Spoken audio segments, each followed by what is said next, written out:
All right. All right, guys, back again. This time we're coming live from, where's this place called? Hollywood Arts High School from Victoria. Hollywood Arts High School in Victoria. So some pretty sweet lockers. I bet you the students at Joliet West would like to paint your lockers that way. Yeah, That'd but be I kind don't of fun. I don't want to really. Do a little, do a Yeah. little graffiti, right? Yeah. All right, so today we're going to cover this thing called contracts. All right, so it's going to be pretty short notes today, and then a worksheet you guys will have to be working on Google Doc. All right, so contracts are something that you guys have to understand because you're going to sign a lot of contracts in your lifetime, and if you put your name to something, you're agreeing to an outcome that you have to fulfill. Okay. All right, so this is just simple definition of a contract. It's written or expressed.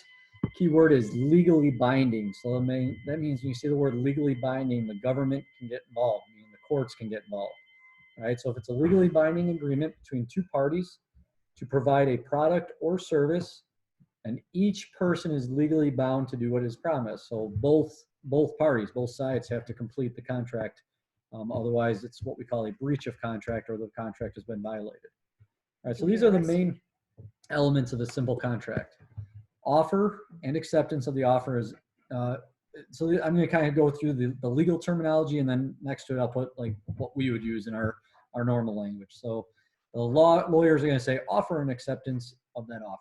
All right, what we call that is a mutual agreement. So if you and I are going to sign a contract, we both mutually agreed that I'm signing my name to it, and you're mutually agreeing to sign your name to it. I'm not forcing you, threatening you to sign it. Form of consideration. So this means something of value in exchange for something else of value. All right. So in order for a contract to be legit, we both have to be giving something up. All right. So if I go and I take out a loan, the bank is giving me money. All right. And I'm and I have to give them money back in return. Right.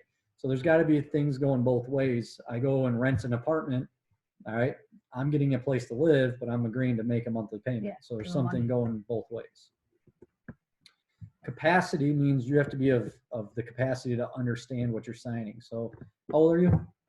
12. 12. So, I mean, you technically, even though you understand, I think more than most kids your age probably do. Yeah. But if you went to a bank or if you went to a cell phone company, they legally can't give you a contract because you're under 18. You're not of an age to understand necessarily all aspects of a contract or have the ability to pay it back. And this goes for both, young and old. Sometimes they'll dupe older people into signing a contract because it's something that they don't fully understand because they're kind of out of that realm of understanding. Not that they're stupid or anything like that. They don't get it, and they'll get duped into it. And I remember when the internet age was just coming about. My grandma was in her 80s at that time, Grandma Port, and she got duped into something like that. They convinced her, I think it was a phone company or something, or AOL, said if you want to keep your phone line, you also have to get American Online Internet Service. And she didn't really need it. She was never going to go on the internet, but they duped her into thinking she needed it. Legality is the law allows consumers to make good deals and bad deals. So I've said this before in my econ class.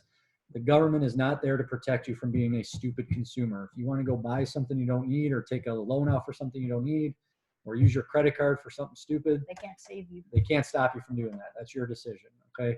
Now there are legalities there to make sure that you're not being hurt as a consumer. That's different. So if you're buying something that's physically hurting you, that's a little different area. All right, the last two pieces are an acceptance must be unconditional, which means the offeree must not change any of the conditions of the offer. Must be done in a manner stated. So if I write out a contract and I show it to you, you can't agree to it and then me go back and make changes to it. All right, that'd be against, I'm against the law, right? I'm breaking the legalities of that contract. You're signing the way the contract was written, and I can't go back there and change it. And that's also the idea that acceptance must be absolute. All the terms and conditions must be agreed in totally. So if you agree to take out a car loan for 6 years, you got to pay off that full car loan. Otherwise, the bank can repo the car, come and take the car. Same thing with like a cell phone bill. If you decide you don't want that cell phone company and you stop making your payments, you still have to pay it. You still have to pay it. Otherwise, they can use that against you in your credit history and really impact you. Okay. All right. So we're going to go. One more thing here. When entering into a legally binding contract, you want to do these things. You want to read the fine print, participate in comparison shopping before entering into the contract. So, look at different options before you just buy something. Look for the best interest rate if you're taking out a loan. Look for the best apartment if you're shopping for an apartment. And always operate on the principle of buyer beware, okay? It's not that the person doesn't care about getting you the best deal, but you have to kind of take the buyer beware approach that this person's trying to make a living and also make a buck, maybe off my expense to some extent. All right, so your assignment will be to go over a handful of scenarios and then identify what you think Judge Judy would say. Okay, so the assignment will be what would Judge Judy do? If I can find it.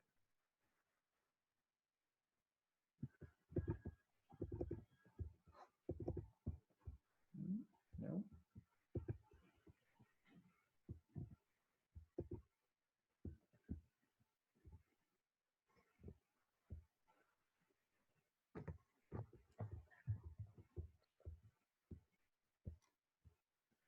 All right, so for the assignment, you're going to use this slide from the notes I just went over. You're going to identify in the scenario which of these elements of a simple contract are being in question. Okay, so if I go back to the assignment now so you guys can see it. I think we got it running now. Why isn't it coming up now, Braden? I don't know. I'm not a technician. There it is. There we go. All right, so the scenario 1 says, after turning 18, you decide that you are tired of being on your parents' family plan for a cell phone because you don't like the data limit. You decide to go to Verizon Wireless for a new cell phone and service because you heard the company's core belief that Verizon technology helps make people stronger and gives them the power to change the world. That's just propaganda.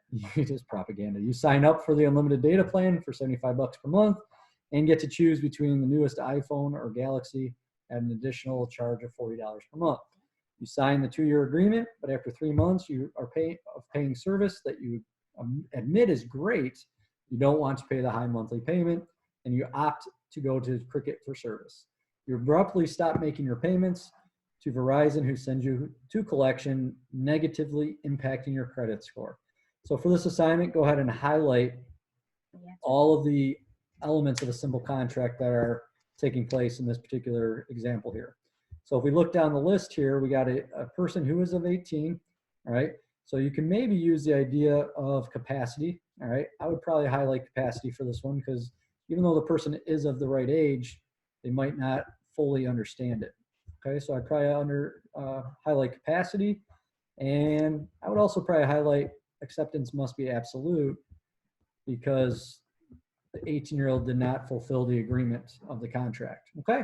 So go through the other scenarios and just highlight, go back and forth between that slide of notes I just showed you guys and understand what each of those points mean, and you're identifying which elements of a simple contract are playing a part in that particular scenario.